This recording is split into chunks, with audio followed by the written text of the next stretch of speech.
नमस्कार, डीवीएन टीवी की बड़ी खबरों में आपका स्वागत है। मैं हूं आपके साथ नेहा।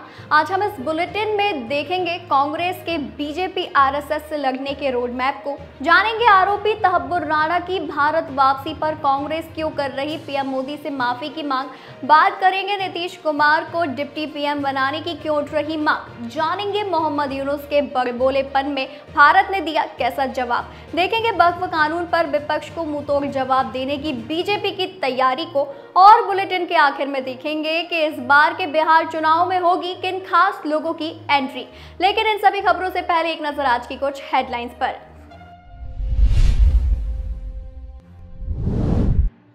मायावती की भतीजी परिवार के खिलाफ पहुंची थाने, लगाया गंभीर आरोप। हरियाणा में खनन माफिया की रफ्तार का कहर, 1.5 साल की मासूम को ट्रैक्टर से रौंदा, हुई दर्दनाक मौत। गोरखपुर एयरपोर्ट पर लैंड होने के बाद भी 1 घंटे विमान में फंसे रहे 2 मंत्रियों समेत 180 यात्री। देश के 20 राज्यों में आज आंधी बारिश, बिजली गिरने से यूपी में 4 और बिहार में 22 की मौत। मध्य प्रदेश राजस्थान में हीट वेव का अनुमान। कुशीनगर में एसडीएम से निकाह के लिए हेलीकॉप्टर में बारात लेकर पहुंचा हीरा कारोबारी, शाही अंदाज में हुई शादी। महाराष्ट्र के बुलढाणा की कॉलोनी में भालू की एंट्री से मची अफरा तफरी, लोगों ने शोर मचाकर भगाया। बिहार में दहेज में नहीं दी बाइक तो घोंट दिया बहू का गला, देखने पहुंचा पिता तो फरार हो गए ससुराल वाले। वक्फ कानून को लेकर मुर्शिदाबाद में हुई हिंसा, मध्य प्रदेश के मुख्यमंत्री मोहन यादव ने ममता बनर्जी को घेरा। 7 दिन में ही बैकफुट पर आए डोनाल्ड ट्रंप, 90 दिनों के लिए रोका टैरिफ, चीन पर बढ़ाकर 125% किया। बंगाल में नए वक्फ कानून पर हिंसा, आज देश भर में पर्सनल लॉ बोर्ड का प्रदर्शन, सुप्रीम कोर्ट में 16 अप्रैल को होगी सुनवाई। दमोह के फर्जी कार्डियोलॉजिस्ट की पोल खुली, भीड़ से अलग दिखने के लिए रखा विदेशी नाम, मोबाइल ऐप से बनाए थे फर्जी डॉक्यूमेंट्स। कर्नाटक के उडुपी के श्री कृष्ण मठ मंदिर में प्री और पोस्ट वेडिंग फोटोशूट पर लगाया बैन। ये तो थी आज के हेडलाइंस। अब चलिए बात कर लेते हैं बड़ी खबरों की। बीजेपी की सियासी प्रयोगशाला और पीएम मोदी गृह मंत्री अमित शाह के गृह राज्य गुजरात में कांग्रेस ने 2 दिनों तक मंथन कर तय कर लिया है कि वो आगे अब किस दिशा में बढ़ेगी। कांग्रेस ने बीजेपी और संघ के खिलाफ राजनीतिक तौर पर ही नहीं बल्कि वैचारिक स्तर पर लड़ने का रोड मैप तैयार किया है। कांग्रेस अपनी परंपरागत राजनीतिक से बाहर निकलकर सामाजिक न्याय वाले एजेंडे पर आगे बढ़ने के साथ ही बीजेपी से मुकाबला करने के लिए अपने संगठन को जमीनी स्तर पर मजबूत करने और इंडिया गठबंधन के साथ चलने का विजन रखा है। कांग्रेस ने अहमदाबाद में 2 दिनों तक चले चिंतन और मंथन से निकलने वाले निचोड़ को न्याय पथ का नाम दिया है। देश भर से आए करीब 2000 नेताओं के बीच कांग्रेस ने जब प्रस्तावना के रूप में अपना आगामी संकल्प सामने रखा तो वहां मौजूद तमाम प्रतिनिधियों ने अपने दोनों हाथ उठाकर इनका अनुमोदन किया। मोदी सरकार से निपटने के तरीके पर कांग्रेस में कई अहम फैसले लिए। कांग्रेस ने आर्थिक, सामाजिक, राजनीतिक बिंदुओं के साथ साथ राष्ट्रवाद, विदेशी नीति पर प्रस्ताव रखते हुए किसान, युवा, महिलाओं और मुस्लिमों के पक्ष में खड़े रहते हुए उनकी लड़ाई लड़ने की बात कही है। देश में बीजेपी और संघ लगातार अपने आप के विचार को आगे बढ़ा रहे हैं और वो अपनी विरोधी विचारधाराओं के राष्ट्रवाद पर सवाल खड़े करती रही है। उसके मद्देनजर कांग्रेस ने वैचारिक स्तर पर लड़ने के साथ साथ राष्ट्रवाद पर अपना पक्ष रखने की रूपरेखा बनाई है। राहुल गांधी ने कहा कि कांग्रेस और बीजेपी के बीच लड़ाई विचारधारा की है और केवल कांग्रेस ही बीजेपी और संघ से मुकाबला कर सकती है और उन्हें हरा सकती है। राहुल ने साफ कहा कि जिन पार्टियों के पास विचारधारा की स्पष्टता नहीं है वो बीजेपी और संघ से नहीं लड़ पाएंगे। कांग्रेस ने बीजेपी संघ के राष्ट्रवाद का जवाब देने के लिए बाकायदा रणनीति के तहत एक सच सामने रखने की कोशिश की। इस तरह से कांग्रेस ने साफ कर दिया है कि बीजेपी और संघ से वही लड़ सकती है। मुंबई आतंकी हमले के मास्टरमाइंड तहब्बुर राणा को अमेरिका से शाम तक भारत लाया जाएगा। इस पर कांग्रेस नेता प्रमोद तिवारी ने बीजेपी पर जमकर निशाना साधा है। उन्होंने मोदी सरकार को माफी मांगने के लिए कहा है। आतंकी तहब्बुर राणा का 26/11 का ये क्रूर आतंकी जिसने इस आतंकी हमले को प्लान किया था, इसे कांग्रेस की सरकार ने चिन्हित किया था और इसे लाने की भी प्रक्रिया शुरू की थी। उन्होंने कहा कि 26/11 साल 2008 और आज 10 अप्रैल 2025 है। उन्होंने सवाल पूछते हुए कहा कि इसमें 11 साल मोदी जी आपके हैं और आपकी सरकार के हैं। जिस आतंकी हमने चिन्हित कर लिया था उसे लाने में आपको 11 साल लग गए। उन्होंने कहा कि आपको देश से माफी मांगनी चाहिए। आतंकवाद के खिलाफ भाजपा का ट्रैक रिकॉर्ड बड़ा कमजोर और बुजदिल रहा है। उन्होंने कहा कि जरूरत पड़ी तो हमने आतंकवाद के सामने इंदिरा गांधी और राजीव गांधी को कुर्बान किया है। मुंबई आतंकी हमले के मास्टरमाइंड के भारत प्रत्यर्पण से पहले दिल्ली एयरपोर्ट की सुरक्षा बढ़ा दी गई है। STWAT के कमांडर मौके पर मुस्तैदी से तैनात कर दिए गए हैं। सुरक्षा के लिहाज से दिल्ली पुलिस भी चौकन्नी है। इस मामले की कवरेज को लेकर मीडिया कोर्ट के अंदर भी नहीं जा सकती है। फिलहाल इस पर बैन लगाया गया है। किसी तरह की सुरक्षा की चूक ना हो सके इसके लिए NIA हेडक्वार्टर के सामने आम लोगों की आवाजाही पर रोक लगाई गई है। NIA के ठीक सामने के मेट्रो स्टेशन गेट नंबर 2 को भी बंद किया गया है। भारत में आने के बाद तहब्बुर राणा को NIA की टीम अरेस्ट करेगी। वहीं बता दें कि तहब्बुर राणा को सुरक्षा के कई लेयर में ले जाया जाएगा। भारतीय जनता पार्टी यानी बीजेपी के पूर्व सांसद अश्विनी चौबे ने बिहार के मुख्यमंत्री नीतीश कुमार को लेकर बड़ा बयान दिया है।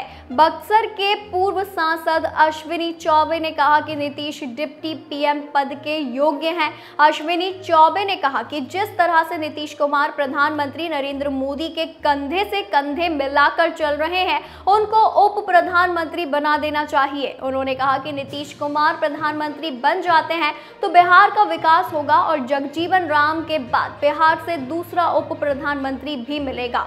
इससे पहले पिछले साल लोकसभा चुनाव के दौरान एक रिपोर्ट आई थी जिसमें कहा गया था कि विपक्षी दलों के नेतृत्व वाले इंडिया गठबंधन ने जनता दल को लुभाने के लिए नीतीश कुमार को उप प्रधानमंत्री बनने की पेशकश की थी। हालांकि उसके बाद नीतीश समय समय पर साफ कहते आए हैं कि वो NDA छोड़कर कहीं नहीं जाएंगे। उन्होंने कहा कि 1-2 बार इधर उधर चला गया था लेकिन अब नहीं। चुनाव आयोग के अनुसार साल 2024 के चुनाव में बीजेपी ने 240 सीटें जीती जो कि 2019 के 303 के मुकाबले काफी कम है। दूसरी ओर कांग्रेस 99 सीटें जीती। बीजेपी के नेतृत्व वाले NDA ने 293 सीटें जीती। नरेंद्र मोदी तीसरी बार देश के प्रधानमंत्री बने। हालांकि बीजेपी को सत्ता तक पहुंचाने में JDU और TDP का अहम रोल रहा। उधर इस साल बिहार में विधानसभा का चुनाव भी होना है। बीजेपी के कई नेता कह चुके हैं कि राज्य का चुनाव नीतीश कुमार के नेतृत्व में लड़ा जाएगा। बिहार के डिप्टी CM सम्राट चौधरी ने कहा था कि NDA बिहार में नीतीश कुमार और प्रधानमंत्री नरेंद्र मोदी के नेतृत्व में काम कर रहा है और हम दोनों नेताओं के नेतृत्व में चुनाव लड़ेंगे। चीन के साथ मिलकर भारत के खिलाफ चालबाजियां करने वाले और बांग्लादेश को समंदर का एकमात्र गार्जियन बताने वाले मोहम्मद यूनुस को भारत ने तोल मोल कर मगर ठोस जवाब दिया। भारत के संसाधनों के सहारे विदेश व्यापार करने वाले बांग्लादेश से भारत ने ट्रांसशिपमेंट की अहम सुविधा छीन ली है। भारत के विदेश मंत्रालय ने बांग्लादेश को मिल रही इस सुविधा को खत्म करने का ऐलान करते हुए कहा कि इस सुविधा की वजह से भारत के हवाई अड्डों और बंदरगाहों पर भीड़ बढ़ती जा रही है और इन जगहों पर कंटेनरों की तादाद बढ़ जाने से भारत का निर्यात प्रभावित हो रहा था। ट्रांसशिपमेंट का अर्थ एक ऐसी सुविधा से है जिसमें एक देश अपने माल को किसी दूसरे देश के बंदरगाहों, हवाई अड्डों या सड़क मार्गों के जरिए तीसरे देशों तक भेज सकता है। सरल शब्दों में कहें तो एक देश से दूसरे देश को निर्यात प्रक्रिया के दौरान बीच में पड़ने वाले तीसरे देश के बंदरगाहों, हवाई अड्डों या रोड को इस्तेमाल करने की सुविधा। भारत ने बांग्लादेश को यह सुविधा जून 2020 से दे रखी थी। बांग्लादेश अपने सामानों को भारतीय जमीन, बंदरगाहों, कोलकाता और हवाई अड्डों के रास्ते अन्य देशों को निर्यात करता और मोटा मुनाफा कमाता था। यह सुविधा बांग्लादेश को वर्ल्ड मार्केट में आसान एंट्री देता था। बांग्लादेश अपने माल को भारत के लैंड कस्टम स्टेशनों से ट्रकों या कंटेनरों में भारतीय बंदरगाहों तक पहुंचाता था, जहां से इसे आगे शिपिंग या हवाई मार्ग से भेजा जाता था। ये प्रक्रिया समय और लागत बचाने में मदद करती थी। हालांकि भारत की ओर से बांग्लादेश को नेपाल और भूटान में निर्यात के लिए मिलने वाली ट्रांसशिपमेंट की सुविधा जारी रहेगी। वक्फ कानून 8 अप्रैल को पूरे देश में लागू हो चुका है। इसको लेकर पश्चिम बंगाल में कई जिलों में प्रदर्शन हुआ। मुर्शिदाबाद में हुए विरोध प्रदर्शन के बाद अचानक दंगे भड़क गए। उधर सीएम ममता बनर्जी ने कानून को राज्य में लागू करने से मना कर दिया है। इस बीच बीजेपी भी कानून के प्रचार प्रसार में जुटी है। इसके लिए बीजेपी मुख्यालय में आज बड़ी बैठक बुलाई गई। बैठक में बीजेपी अध्यक्ष जेपी नड्डा, केंद्रीय मंत्री किरेन रिजिजू, केंद्रीय पदाधिकारी, संगठन महामंत्री बीएल संतोष, सभी प्रदेशों के अध्यक्ष और संगठन महामंत्री भी मौजूद हैं। जानकारी के अनुसार बैठक में केंद्रीय अल्पसंख्यक मंत्री किरेन रिजिजू इस कानून के विभिन्न पहलुओं को बारीकी से सभी पदाधिकारियों को समझाएंगे। बीजेपी अध्यक्ष जेपी नड्डा और संगठन महामंत्री बीएल संतोष भी इस कानून को लेकर पार्टी के नेताओं को जानकारी देंगे। बता दें कि इस कार्यशाला का आयोजन वक्फ कानून पर विपक्ष के विरोध को देखते हुए आयोजित किया है, ताकि पार्टी के नेता विभिन्न फोरम पर कानून के संबंध में सही जानकारी रख सके। बता दें इसके अलावा पार्टी बृहद स्तर पर वक्फ कानून की जानकारी के लिए आउटरीच कार्यक्रम चलाएगी। इसको लेकर पूरी योजना भी बनाई गई है। जल्द ही इसको लेकर पार्टी सभी सांसदों और विधायकों को दिशा निर्देश जारी करेगी, ताकि बिल को लेकर जो भ्रांतियां विपक्ष की ओर से फैलाई जा रही हैं, उस दुष्प्रचार को रोका जा सके। बता दें कि वक्फ कानून को लेकर विपक्ष लगातार विरोध कर रहा है। इस बिल के कई प्रावधानों यानी कांग्रेस समेत सभी विपक्षी दल सहमत नहीं है। टीएमसी ने पश्चिम बंगाल में बिल को लागू करने से ही मना कर दिया है। बिहार चुनाव में अभी 6 महीने बाकी हैं, लेकिन चुनावी राजनीति में भोजपुरी ग्लैमर के तड़के को लेकर चर्चाएं शुरू हो गई है।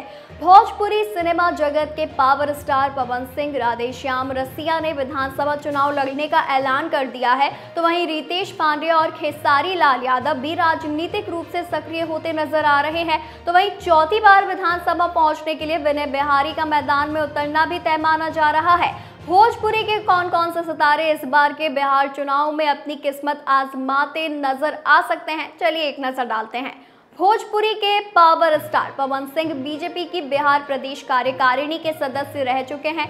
पिछले साल हुए लोकसभा चुनाव में वह काराकाट सीट से बतौर निर्दलीय मैदान में उतरे थे, तब वह चुनाव हार गए थे। पवन सिंह ने अब बिहार विधानसभा चुनाव में भी किस्मत आजमाने का ऐलान कर दिया है। भोजपुरी के एक और स्टार रितेश पांडे के भी चुनाव मैदान में उतरने की चर्चा है। रितेश पांडे ने पिछले साल लोकसभा चुनाव के कुछ ही महीने बाद भभुआ में अपने कार्यालय का उद्घाटन किया था। रितेश ने तब जनता का पूरा समर्थन मिलने की उम्मीद जताते हुए कहा कि इस क्षेत्र के लिए नेता या गायक नहीं, बेटा हूं। उन्होंने बिहार में शिक्षा के खराब स्तर की चर्चा करते हुए ये भी कहा था कि अगर हम चुनाव जीतते हैं तो शिक्षा व्यवस्था को बेहतर बनाना लक्ष्य होगा। भोजपुरी के एक और सुपरस्टार खेसारी लाल यादव के भी चुनाव लड़ने की चर्चा है।